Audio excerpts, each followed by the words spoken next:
मेरा नाम प्रिया है और मेरी उम्र 26 साल है।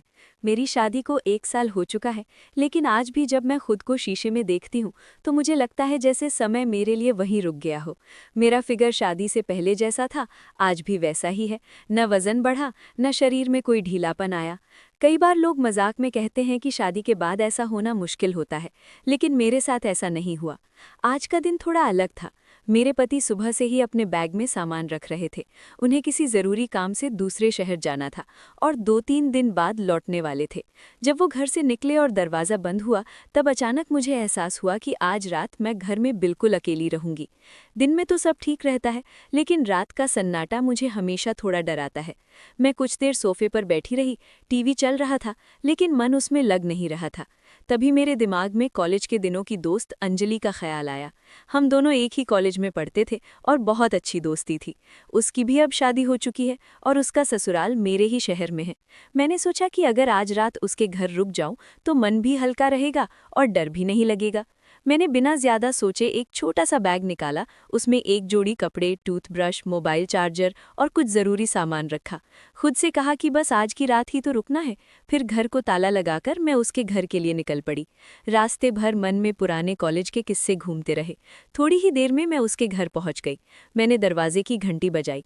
कुछ सेकंड बाद ही दरवाज़ा खुला और सामने अंजलि खड़ी थी। मुझे देखते ही उसके चेहरे पर बड़ी सी मुस्कान आ गई। उसने खुशी से मुझे अंदर खींच लिया और बोली कि अचानक कैसे आना हुआ। मैंने उसे बताया कि मेरे पति काम से बाहर गए हैं और मुझे अकेले रहने में थोड़ा डर लग रहा था, इसलिए सोचा कि आज की रात तुम्हारे साथ रह लूं। उसने बिना एक पल सोचे कहा कि ये तो तुम्हारा ही घर है, इसमें पूछने जैसी कोई बात नहीं। उसकी बात सुनकर मुझे बहुत अच्छा लगा।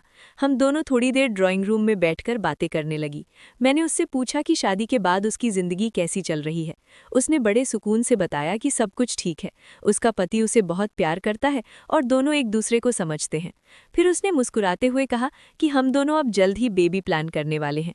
उसकी बातों में एक अलग सी खुशी थी। मैंने उसकी खुशी देखकर कहा कि ये तो बहुत अच्छी बात है।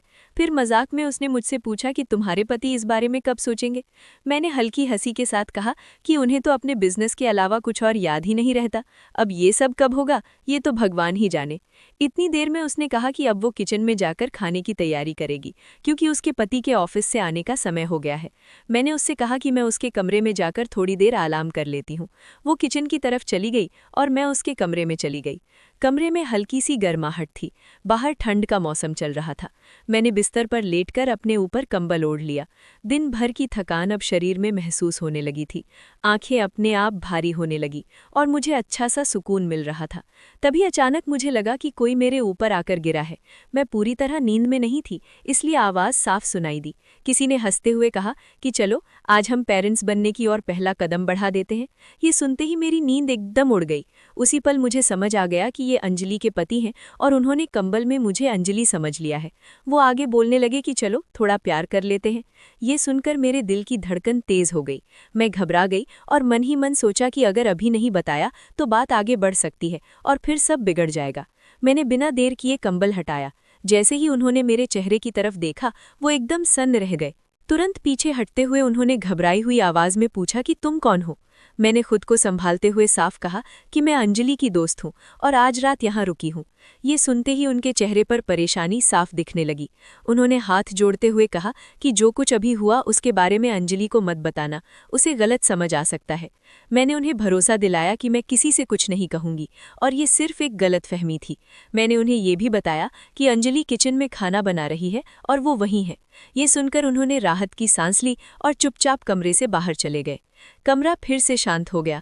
मैं वापस बिस्तर पर लेट गई। दिल अब भी थोड़ा तेज धड़क रहा था, लेकिन मन में एक अजीब सी सोच चल रही थी। मुझे लगा कि काश मेरे पति भी कभी मेरे पास ऐसे ही प्यार और अपनापन दिखाते। इसी ख्याल के साथ मैं कंबल ओढ़े हल्की सी मुस्कान लिए लेटी रही। कमरे से अंजलि के पति के जाने के बाद भी मेरी आंखों से नींद गायब थी। रह रहकर वही शब्द मेरे कानों में गूंज रहे थे, चलो आज पेरेंट्स बनने की ओर पहला कदम बढ़ाते हैं। उन शब्दों में जो अपनापन और खुशी थी, उसने मेरे दिल के उस कोने को छू लिया था जो शायद शादी के इस 1 साल में कहीं सो गया था। मैंने सोचा, क्या बिजनेस और काम ही सब कुछ है? क्या हमारा रिश्ता सिर्फ एक घर साझा करने तक सीमित है? अगली सुबह जब धूप खिड़की से कमरे में आई तो मेरी आंख खुली। अंजलि चाय का कप लेकर कमरे में आई। उसके चेहरे पर वही ताजगी थी। उसने मुस्कुराते हुए कहा, प्रिया उठ जाओ, कल रात तुम बहुत गहरी नींद में थी। पतिदेव बता रहे थे कि तुम थक कर जल्दी सो गई थी। मैं बस मुस्कुरा दी। मुझे अच्छा लगा कि उसके पति ने बात को संभाल लिया था। नाश्ते की मेज पर हम तीनों साथ थे। अंजलि के पति थोड़े असहज थे, लेकिन मैंने सामान्य व्यवहार रखा ताकि अंजलि को कुछ शक न हो। नाश्ता करने के बाद मैंने अंजलि से विदा ली और अपने घर वापस आ गई। घर पहुंचते ही सन्नाटा फिर से मुझे काटने को दौड़ा, लेकिन इस बार डर नहीं बल्कि एक अजीब सी बेचैनी थी। मैंने फोन उठाया और अपने पति राज को कॉल किया। हेलो राज, कैसे हैं आप? मैंने धीमी आवाज में पूछा। हाँ प्रिया, मैं ठीक हूँ, अभी एक मीटिंग में जा रहा हूँ, बहुत बिजी हूँ। कुछ खास काम था क्या? उनकी आवाज में वही औपचारिकता, फॉर्मेलिटी थी। मैंने गहरी सांस ली और कहा, प्रिया मैं आपकी याद आ रही थी। उधर से कुछ सेकंड की खामोशी रही, फिर राज बोले, प्रिया तुम जानती हो ना मुझे ये सब बातें पसंद नहीं, मैं काम के लिए यहाँ आया हूँ, वापस आकर बात करते हैं। और उन्होंने फ़ोन रख दिया। उस पल मुझे एहसास हुआ कि गलती सिर्फ राज की नहीं है, शायद मैंने भी कभी खुलकर अपना हक नहीं मांगा। मैंने तय किया कि जब वो वापस आएंगे तो मैं वो पुरानी प्रिया नहीं रहूंगी जो बस चुपचाप उनका इंतजार करती है। 2 दिन बाद राज घर वापस आए। वो बहुत थके हुए लग रहे थे। हमेशा की तरह उन्होंने अपना बैग सोफे पर फेंका और पानी मांगा। मैं पानी लेकर गई, लेकिन इस बार मैंने पानी का गिलास देकर उन्हें अकेला नहीं छोड़ा। मैं उनके पास ही बैठ गई। राज ने मेरी तरफ हैरानी से देखा और पूछा, क्या हुआ, आज तुम कुछ अलग लग रही हो? मैंने उनका हाथ अपने हाथ में लिया और सीधे उनकी आंखों में देखकर कहा, राज हम साथ तो हैं लेकिन साथ नहीं हैं। हमारे बीच ये बिजनेस और काम की दीवार कब खत्म होगी? मुझे आपका वक्त चाहिए, आपका वो प्यार चाहिए जो एक पत्नी का हक होता है। राज पहले तो चौंक गए, शायद उन्हें उम्मीद नहीं थी कि मैं इतनी स्पष्ट बात करूंगी, लेकिन मेरी आंखों में नमी देखकर उनका दिल पिघल गया। उन्होंने मुझे करीब खींचते हुए कहा, मुझे माफ़ कर दो प्रिया, मुझे लगा कि मैं तुम्हें ऐशो आराम की ज़िंदगी देकर अपना फ़र्ज़ निभा रहा हूँ। मुझे नहीं पता था कि मैं तुम्हें ही खोता जा रहा हूँ। उस रात हमारे घर का सन्नाटा टूट गया। पहली बार हमने घंटों बातें की, बिना किसी फ़ोन या काम के।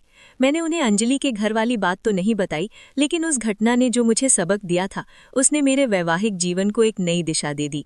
अब मैं शीशे में खुद को देखती हूँ तो मुझे अपना फिगर नहीं बल्कि अपनी आंखों में वो चमक दिखाई देती है जो एक खुशहाल औरत की पहचान है। तो दोस्तों, ये थी प्रिया की कहानी। कभी कभी दूसरों की खुशियाँ हमें अपनी कमी का एहसास करा देती हैं, और वही एहसास एक बदलाव की शुरुआत बनता है। अगर आपको ये कहानी और प्रिया का फैसला पसंद आया, सब्सक्राइब ज़रूर करें।